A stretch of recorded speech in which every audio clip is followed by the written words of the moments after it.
मुंबईला DCP होतो, नागपूरला DCP होतो, नंतर यवतमाळ जिल्हा, नागपूर रेल्वे पोलीस आणि आता जळगाव जिल्हा SP म्हणून केलं आणि आता नुकतंच प्रमोशनला DIG रँकला तर सोलापूरच्या आयुक्त म्हणून नेमणूक झालेला आहे. आज रोजी ते आयुक्त डॉक्टर राजेंद्र माने साहेबकडून चार्ज घेतलेला आहे.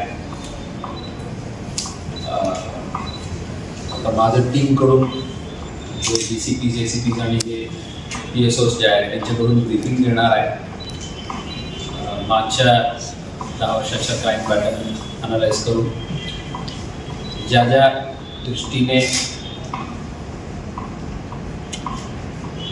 पोलीस हे जे जनताला सेवा देत आहे त्यात काय सुधारण करू शकेल, काय इम्प्रूव्हमेंट करू शकेल त्यावर फोकस करून will go ahead with my professional duties. आणि प्रायमरीली ह्युमन सेफ्टी आणि स्ट्रीट क्राईम्सवर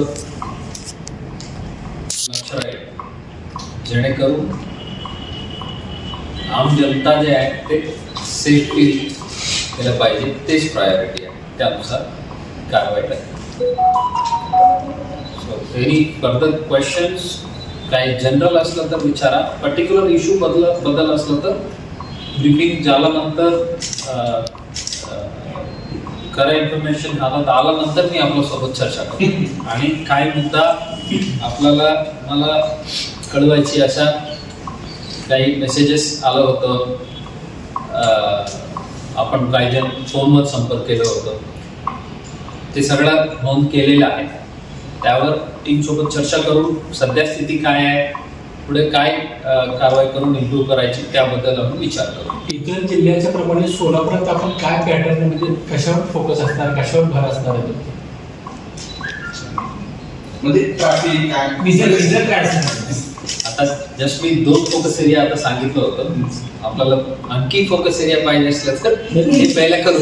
आपण 3-4 जिल्ह्यात काम केलेलं आहे, त्यात प्रामुख्याने कशावर भर दिला, कारण सोलापुरात काय अपेक्षा? तेच मी सुरुवातीलाच सांगितलं होतं, ह्युमन सेफ्टी आणि स्ट्रीट क्राईम्स कमी करणे जे आहे तेच प्रायमरी फोकस आहे. स्ट्रीट क्राईम्स कमी म्हणजे या चेन स्नॅचिंग असो, आता एक सामान्य माणूस घर सोडून ते मार्केटला गेलं परत आलं तोपर्यंत त्यांना कुठल्याही प्रकारच्या भीती नाही वाटला पाहिजे. जसं कोणी माझ्या त्याच्याने चेन हिसकून जाणार आहे का, माझी 2 व्हीलर चोरी होणार आहे का, माझ्या पॉकेटमध्ये होणार आहे का, कोणी गुंडा येऊन मला धक्का मारला आणि मी जाब विचारलं तर मला मारहाण करणार आहे. हे जे स्ट्रीट क्राईम जे आहे यावर सामान्य जनताला भयभीती नसला पाहिजे, माझ्या सिटी सेफ आहे अशा त्यांना वाटलं पाहिजे. त्यानुसार पोलीस विभाग आपला जनतेची सेवा त्या दिशेने करेल अशा अपेक्षा आहेत आणि टीमसोबत मिळून मी पण त्याच काम करणार आहे. सायबर सुरक्षेचा आपला आवडीचा विषय, त्यामुळे सोलापुरात बरेचसे असे गुन्हे घडतात सायबर फसवणुकीचे. मी मुंबई क्राईम ब्रांचच्या पहिला DCP सायबर क्राईम, सो तेव्हापासून अभ्यास आहे. आणि सायबर सिक्युरिटी जे आहे ते एव्हरी इंडिव्हिज्युअलकडे आहे आणि त्याचं प्रायमरी रिस्पॉन्सिबिलिटी जे आहे ते युजरचे आहे. तर त्यामुळे सायबर सिक्युरिटी वाढवणार म्हणजे ते पूर्ण नेटवर्किंगचे विषय आहे, त्याबद्दल विषय आहे. पण सायबर क्राईमचे जे डिटेक्शन जे आहे ते व्यवस्थित आम्ही टेक्निकली वर्कआउट केलं तर शक्य आहे. त्यावर नक्की भर देणार आहे. आणि सायबर क्राईम्स कमी करण्याच्या दृष्टीने अवेअरनेस कॅम्पेन्स आणि जे इंडिव्हिज्युअलचे जे त्यांच्या बाजूचे जे रिस्पॉन्सिबिलिटीज आहेत ते त्यांना कळलं पाहिजे, त्यानुसार आमच्या कॅम्पेन्स वगैरे सुरू करू. सर, गुन्हेगारी कमी करण्यासोबतच अवैध धंद्यांवर नियंत्रण आणण्यासाठी काय आपली भूमिका असणार? ते दोन्ही इंटरट्वेंड आहे, एक वाटलं तर दुसरं पण वाटणार. तर आम्हाला हे कमी करायचे म्हणजे ते पण बंद करावं. सोलापूर हे सांस्कृतिक शहर आहे. सर, सोलापूर शहर हे सांस्कृतिक आणि उत्सवप्रिय शहर आहे. या ठिकाणी विविध जाती धर्माचे महापुरुषांच्या जयंत्या, विविध सणांच्या प्रामुख्याने तो DJ विषय हा गाजतो. डीजे परवानगी द्या किंवा द्या कमी आवडत, एकंदरीत याविषयी तुमचं काय मत आहे? त्याला जोडून डीजे आणि डिजिटल डिजिटल बँडचे अवैधपणे लावले जातात. सर्रासपणे तुम्ही शहरात जरी फेरफार करायला तर प्रत्येक सोबत तुम्हाला दिसत असेल. आता लोक कुठलाही गव्हर्नमेंट अथॉरिटीला आम्ही परवानगी देतो म्हणून म्हणू शकत नाही, because the guidelines are very clear.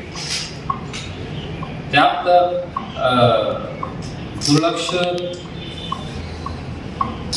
झाला असेल तर किंवा त्यात लोकल रिक्वायरमेंट तशा परिस्थिती असेल तर त्यात बदल करण्याच्या मनस्थिती बदल करण्याचा प्रयत्न करू. आणि शेवटी आता आपला घरच्या कोणी नेव्ह्यू असेल, कोणी कझन असेल, कोणी नेतेवाईक असेल, तेच तिकडच्या मंडळाला सहभागी आहे. सर्व सोलापूरकरांना तेच आम्हाला वाटत आहे ते डिजिटल लावायचे म्हणून ते आपल्यापैकी कोणाचे नेतेवाईक आहे, मित्र आहे. सो ते त्यांच्या मनस्थिती सायकोलॉजिकली ते चेंज करण्यासाठी प्रयत्न करू. ते एक 1-to-1 संवाद साधला तर त्यात नक्की बदल येईल असं मला वाटत आहे. सर, तुमच्याविषयी बऱ्याच म्हणजे वर्तमानपत्रात सुद्धा वाचलेला आहे.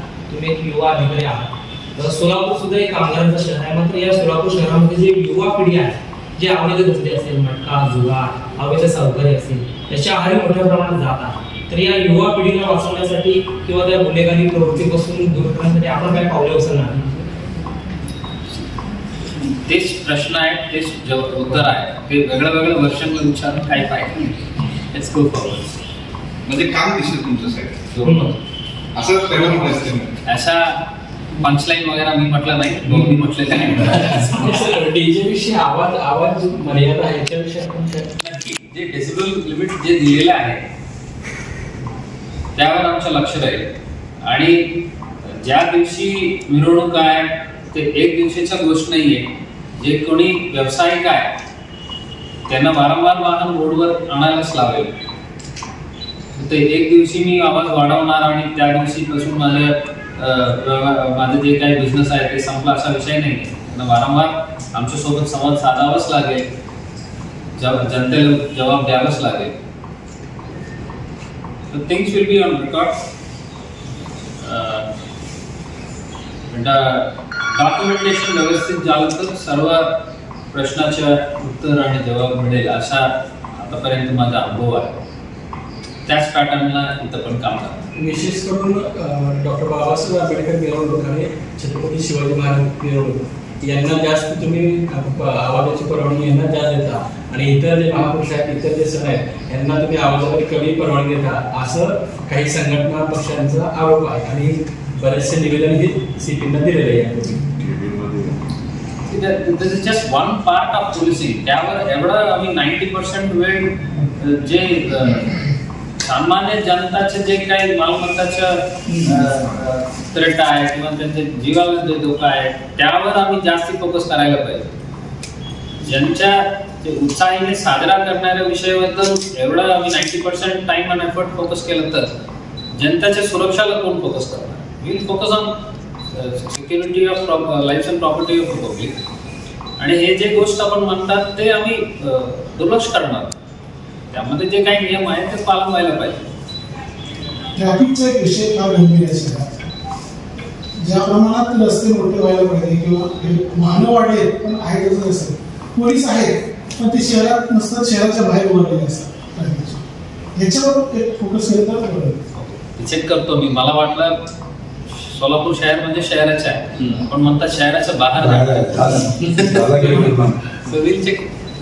कारण इथे तिथे क्षेत्र आहे, तुळजापूर आहे, अक्कलकोट आहे, पंढरपूर आहे, गाणगापूर आम्ही फार हे करतात.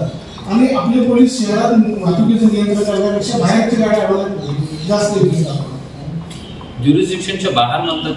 नाही, शहराचं हायवे आहे. हद्दच 8 ते 10 किलोमीटर हद्द आहे सोलापूर शहर. तर शहरामध्ये सोडून त्या ठिकाणी ग्रामीण ज्या ठिकाणी सुरुवातीत तिकडे ग्रामीण इकडचं आहे असं स्टडी करू. आणि दुसरं प्रत्येक पोलीस स्टेशन जर समजा 7 ते 8 पोलीस स्टेशन आहेत सगळ्याचे फोन बंद आहे. त्याच्या पोलीस साहेबांना बंद आहे. काय म्हणलं की ते त्यांचे काय जनरेटचा प्रॉब्लेम आहे ते असं आहे. तो त्या ठिकाणी आमचं मत असं आहे की त्यांना त्या पोलिसांनी एखादं मोबाईल जरी दिलं नागरिकांना फार तक्रार येते. एक तर पोलीस सौख्य बंद आहे पोलीस स्टेशन चालत फक्त